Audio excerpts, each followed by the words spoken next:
Hi guys, welcome back to my channel. So today I just finished my first clinical in OB-GYNE unit. Yeah, it was a different experience, and it feels awkward being in OB-GYNE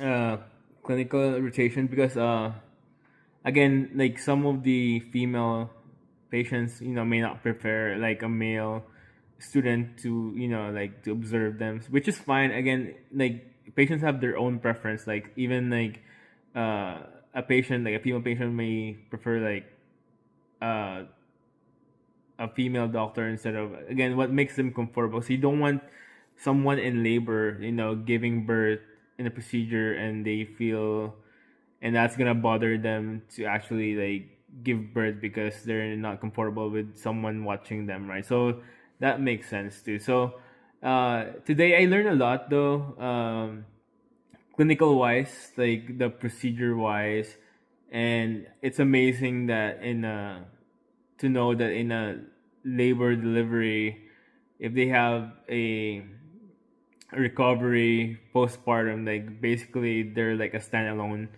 hospital because they have everything, like from OR, um, intensive care unit, like delivery recovery area. So they manage their own operation. So basically they do their own thing. So it's kind of amazing to know that. Also,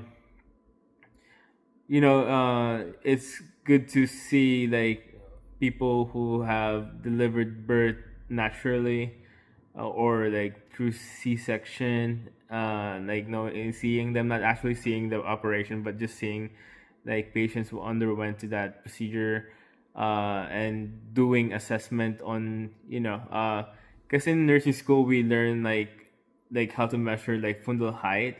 So it's amazing to see like how the fundal height would change from a high, during pregnancy, and then after they gave birth, like it would go down, and how to assess that, and then uh, like it's just amazing, and also like what medications do patients get after or during the procedure, just to avoid them from having hemorrhage, because like some patients, like after giving birth they are susceptible to hemorrhage, if because like there's some expected like bleeding, called lochia, again, like a certain time frame after birth. But if it becomes severe and then not normal amount of bleeding, then it's gonna be a problem. That's why, like, I learned that after they give birth, depending again on if it's a natural vaginal birth or a cesarean section, that they have to stay within 24 hours or 72 hours depending, and then they have to be cleared to be sent home. So those are like the protocols that they have to, or the unit needs to abide by, um, in the hospital. And also,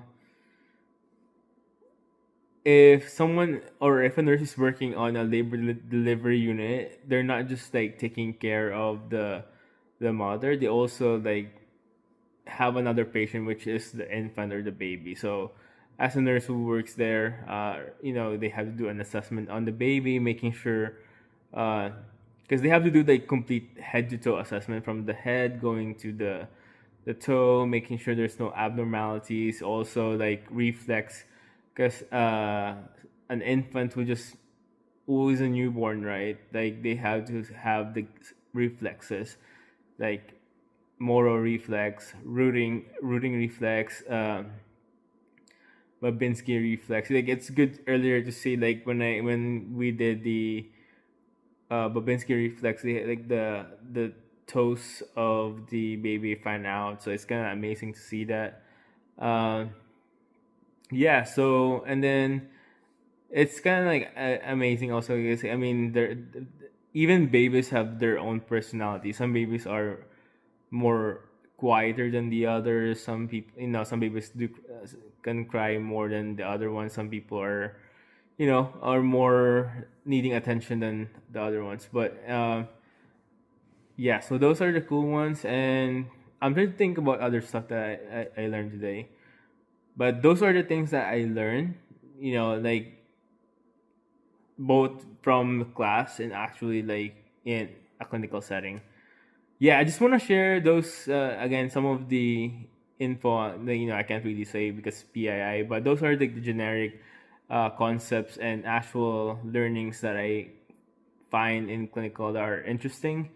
Uh, but yeah, that's it, guys. Thank you guys for watching this video. Have a great day.